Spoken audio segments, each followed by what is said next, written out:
In this problem, if you read it over, you see there's an equation given here, and that equation tells me what the lift of a wing is, the lift of an airplane wing.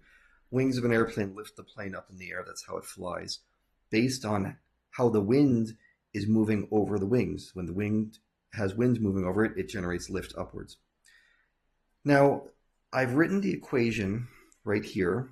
I've written this original equation. See, I brought that guy down here. And I've put some variables into it that I want you to spend just a minute reading from this paragraph. See, I've got my 0.2 grams per liter. That's my density. And I've got my, let's use a different highlighter color. Let's use green for velocity. I've got my wind speed right there. Notice how I've put those into the equation.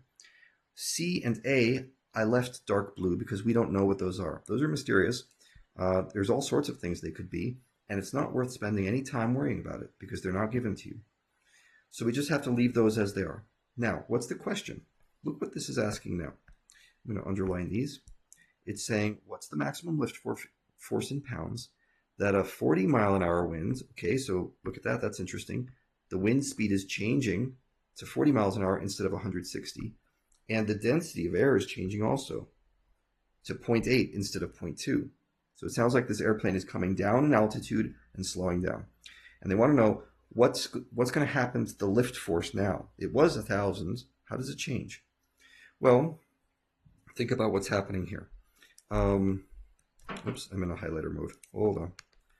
I'm going to try to write this equation with as much as I know in it. And there's some stuff missing.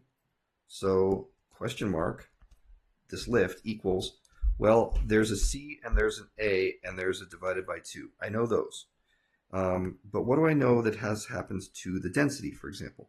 The density is now 4 times thicker air. Okay, the density value has gone up by times 4. But if you look at the velocity, something different happens. Velocity got cut from 160 down to 40. That's like getting cut by a quarter. Okay, so I'll write 1 divided by 4 there, and it's still going to be squared. So the question is, if before I got 1,000, well, what's happening here? Let's look at the effects, and we'll track them one at a time. This is how you deal with what's called proportionality equations. I start with my 1,000s, and then I say, okay, the air got 4 times thicker. Okay, so now we're going to say times 4. And now, not only did the air get 4 times thicker, but, dang it, I'm going to highlighter again. Not only did the air get 4 times thicker, but the velocity dropped. So that's going to be 1/4 squared, according to the equation. And some of this should make sense, right? If the airplane is going slower, it's not going to have as much lift. You see, that's the fraction taking effect. If the air is thicker, it will have more lift because there's more air to lift it up. So if I take my calculator now and I say 1,000 times 4 times 1 divided by 4 squared, here's what I'm writing, just so you can see what I'm doing here. I'm saying 1,000 times 4 times 1/4 squared. Those of you who are comfortable with fractions can probably do this in your head.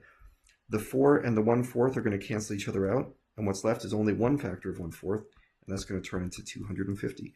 In other words, the lift force on the wings has gone down because even though the air is denser, the velocity has dropped, and the velocity, according to this equation, has a bigger effect.